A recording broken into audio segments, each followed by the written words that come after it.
Gioca questa sera la 16ª giornata, la terza per quanto riguarda il girone di ritorno. Andiamo a iniziare a commentare questo Forte dei Marmi Bassano e più precisamente la Motor Club La Canniccia Versilia Forte dei Marmi contro U-Broker Bassano.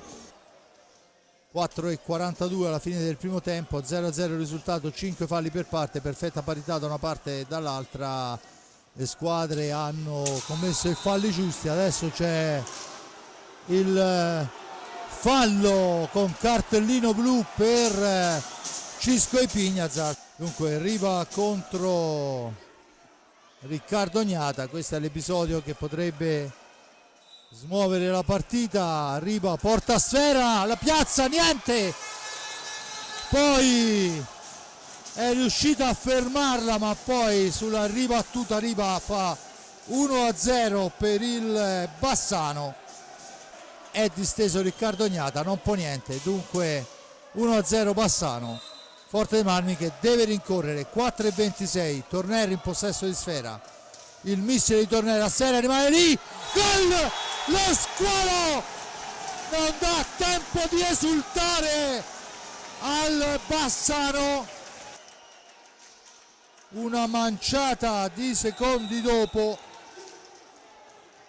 fa 1-1, tutto da rifare per Riva ancora, autore del gol su tiro diretto. Silva a sfera che rimane lì, una palla che arriva altissima, Silva la domestica e segna il 2-1. Ben appostato, Freddo è riuscito a segnare.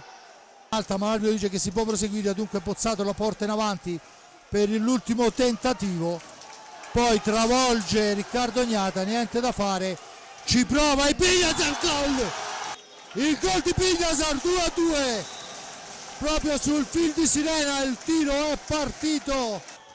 Cisco Ipignazar, e Ipignazar dietro porta, poi si intromette Verona, ma la sfera è per Ambrosio, lo squalo si gira e morte, una palla rimasta in area di rigore.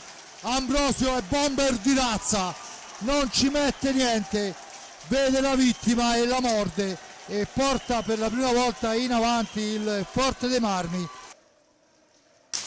Ancora la conclusione, la sfera è per Torner in area di rigore, finisce a terra e c'è il rigore, il fallo di Galbas su Torner, lanciato, vale il rigore, no, è stato assegnato il tiro diretto, perciò ha fischiato fuori area,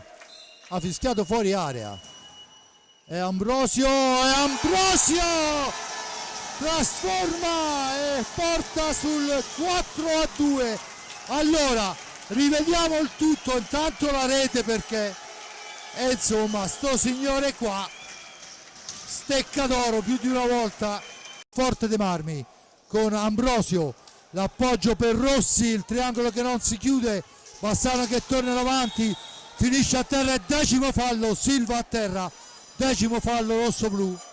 Nel primo tempo aveva parato in un primo momento Riccardo Ognata, poi la palla vagante era stata ripresa da Riva che aveva segnato e questa volta veramente non si avvicina nemmeno e riapre tutto a 1:20 l'assalto del Bassano al fortino rosso-blu e il gol di Pozzato dalla media distanza, fa 4-4. Pozzato era indietro ma Pozzato la recupera a 12 secondi, la tiene lì Tamborindegui, dietro porta Ipignazar, non riesce a riconquistarla, Galbas, il tentativo, sfera che finisce fuori dal rettangolo di gioco e finisce la gara sul risultato di 4-4.